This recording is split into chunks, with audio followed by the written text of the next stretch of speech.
రేపు రాఖీ పౌర్ణమి సందర్భంగా ఇంటా బయట సందడి కనిపిస్తోంది. తోడబుట్టిన సోదరులకు కట్టే రాఖీలను అక్క చెల్లెలు కొనుగోలు చేస్తున్నారు. సోదరికి ఇచ్చే కానుక ఎంపికలో అన్నదమ్ములు తలమునకలయ్యారు. పౌర్ణమి తిథి రేపు తెల్లవారుజామున 3 గంటల 4 నిమిషాలకు మొదలవుతుంది. రాత్రి 11 గంటల 55 నిమిషాలకు ముగుస్తుంది. మధ్యలో భద్రకాలం ఉదయం 5 గంటల 53 నిమిషాల నుంచి మధ్యాహ్నం 1 గంట 32 నిమిషాల వరకు ఉంటుంది. శాస్త్రం ప్రకారం ఈ టైంలో సోదరుడి చేతికి రాఖీ కట్టకూడదని పండితులు చెబుతున్నారు. అది ముగిశాక మధ్యాహ్నం 1 గంట 33 నిమిషాల నుంచి రాత్రి 9 గంటల 8 నిమిషాల వరకు శుభ సమయం ఉంటుందని, అప్పుడే రాఖీ కట్టాలని సూచిస్తున్నారు.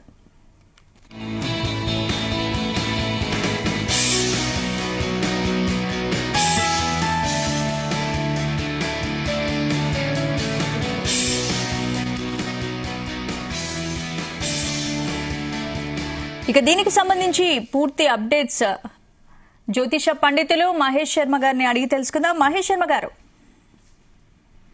జై శ్రీరామ్.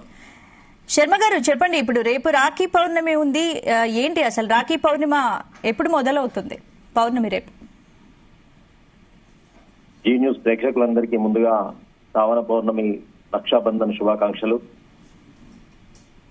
దేశం సౌభాగ్యంగా ఉండాలని ఆశిస్తూ, శ్రావణ మాసం శుక్లపక్షంలో వచ్చేటువంటి పౌర్ణమి తిథి శ్రావణ శుద్ధ పౌర్ణమిని మనం రాఖీ పౌర్ణమిగా రక్షాబంధన ఉత్సవంగా చేస్తూ ఉంటాం. ఈ రోజు యజ్ఞోపవీత సంస్కారం కూడా ఉపాకర్మ విధానంగా, మామూలుగా చెప్పాలంటే జన్యం మార్చుకోవడం, ఇట్లాంటి శాస్త్రీయ విధానాలు కూడా ఆచరించే పద్ధతి ఉంది. అయితే ప్రతి ఒక్కరికి ఆచరించుకోదగినటువంటి ఒక గొప్ప ఉత్సవం మన భారతీయ సంస్కృతిలో రక్షాబంధన్. దీనికి సరైనటువంటి సమయంలో గనక మనం రక్షాధారణ గనక చేసినట్టయితే, వాస్తవంగా ప్రతి ఉత్సవ కార్యక్రమానికి రక్షాధారణ కార్యక్రమం అనేది ఉంటుంది. వివాహం చేసుకునేటప్పుడు కూడా వధూవరులకి ముందుగా కంకణం కడతాం. రక్షాబంధనం అంటే కంకణము, కౌతుక ధారణము, ఇట్లా పేర్లు వేరైనప్పటికీ కూడా సంస్కారం అనేది ఒకటిగానే ఉంటుంది. అలాగే సత్యనారాయణ స్వామి వ్రతం చేసుకున్న మొట్టమొదటి కంకణం కట్టుకుంటూ ఉంటాం. అలాగే ఈ శ్రావణ శుద్ధ పౌర్ణమి నాడు ఆత్మీయతతో కట్టుకునేటువంటి ఈ రక్షాబంధనం ఏదైతే ఉందో అది ఒక గొప్ప సంస్కృతికి ప్రతీక. దీన్ని శుభమైనటువంటి సమయంలో కట్టుకుంటే ఇంకా చాలా శుభం జరుగుతుంది అని పెద్దలు మనకు ఒక సంప్రదాయం పెట్టినారు. అయితే రేపటి విషయంగా, ఈ రక్షాబంధన విషయంలో భద్ర ముహూర్తం లోపల, భద్రకాలం లోపల రక్షాబంధనం అనేది అంటే శర్మ గారు ఇప్పుడు ఈ భద్రాకాలం అంటే ఏంటి? ఈ సమయంలో రాఖీ కట్టకూడదు అంటున్నారు, ఎందుకు? నిజమేనా? అదే అమ్మా, అదే వివరిస్తున్నాను. ఈ భద్రకాలంలో రక్షాబంధనం అనేది చేయకూడదు, అది శుభం కాదు అని చెప్పి మనకు శాస్త్రం చెబుతున్నది. అత రక్షాబంధన అస్యామేవ పూర్ణిమాయాం భద్రారహితాయాం త్రిముహూర్తాత్ అధిక ఉదయ వ్యాపిన్యాం అపరాహ్నే ప్రదోషేవా కార్యం. ఉదయే త్రిముహూర్త న్యూన్యత్వే పూర్వత్యే భద్రారహితే ప్రదోషాది కాలే కార్యం. ఇదం గ్రహణ సంక్రాంతి దినేది కర్తవ్యం అని ధర్మసింధు శాస్త్రం లోపల, ధర్మసింధు శాస్త్ర గ్రంథం లోపల మనకు శాస్త్రకారులు చెప్తూ ఉన్నారు. అంటే అర్థం ఏంటంటే, పౌర్ణమి యందు భద్ర లేకుండినట్టు అది చాలా శుభమైనటువంటి ముహూర్తంగా చెప్పబడ్డది.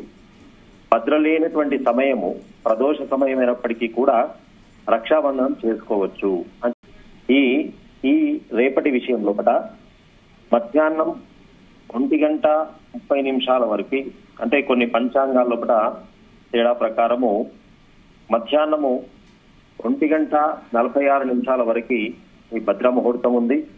కాబట్టి 1 గంట 46 నిమిషాల తర్వాత మనం రక్షాబంధనం అనేది చేసుకోవడం చాలా శుభమైనటువంటిదిగా మనకు అన్ని శాస్త్రాల్లో నిర్ణయించి, ఇందులో కూడా ఇదం రక్షాబంధనం నియతకాలత్వాత్ భద్రా వర్జ్య అని స్పష్టంగా చెప్పడంతో భద్రకాలాన్ని వర్జింపాలి, అంటే విడవాలి అని చెప్తూ ఉన్నది. ఆ సమయం 1:46 నిమిషాల వరకు, అంటే కొన్ని పంచాంగాల్లో ఒకట కొన్ని నిమిషాల్లో తేడా ఉండడం వల్ల 1:46 తర్వాత మనం రక్షాబంధనం చేసుకుంటే చాలా శుభప్రదమైనటువంటిది. అది ప్రదోష సమయమైనా పనికొస్తుంది అని చెప్పింది, అది శాస్త్రం. అంటే శర్మ గారు, ఇప్పుడు రేపు చాలా మంది ఆడవాళ్ళు ప్రయాణాల్లో ఉంటారు. ఇప్పుడు ఉదయం ఒక చోట, మధ్యాహ్నం మరో చోట, రాత్రి మరో చోట అన్నదమ్ములకు రాఖీలు కట్టేందుకు వెళ్తుంటారు. కాబట్టి ఏంటి అసలు మరి వాళ్ళకి ఎటువంటి సూచన చేస్తారు మీరు? వీలైనంత మట్టుకు మనము శాస్త్రం చెప్తున్న దాన్ని ఆచరించడం శ్రేయోదాయకం. ఆ భద్రకాలము అంటే వదిలిపెట్టుకొని చేసుకునే అవకాశాన్ని చూసుకునేటట్టుగా మనం ప్రయత్నం చేయాలి. ఏంటి అంటే మిగతా వాళ్ళకి సామాన్యులకు ఎటువంటి సూచనలు చేస్తారు? లేదమ్మా, రక్షాబంధనం చాలా ఉత్సవంగా చేసుకునే వేడుక. హాయిగా ప్రశాంతంగా ఆనందంగా ఉత్సవంగా అందరూ చేసుకునే వేడుక. దానికి ఒక సమయము శాస్త్రం నిర్దేశించింది కాబట్టి ఆ భద్రకాలంలో వదిలిపెట్టేసి మనం చేసుకోవడం అనేది చాలా శ్రేయోదాయకం. రైట్. థ్యాంక్ యూ శర్మ గారు.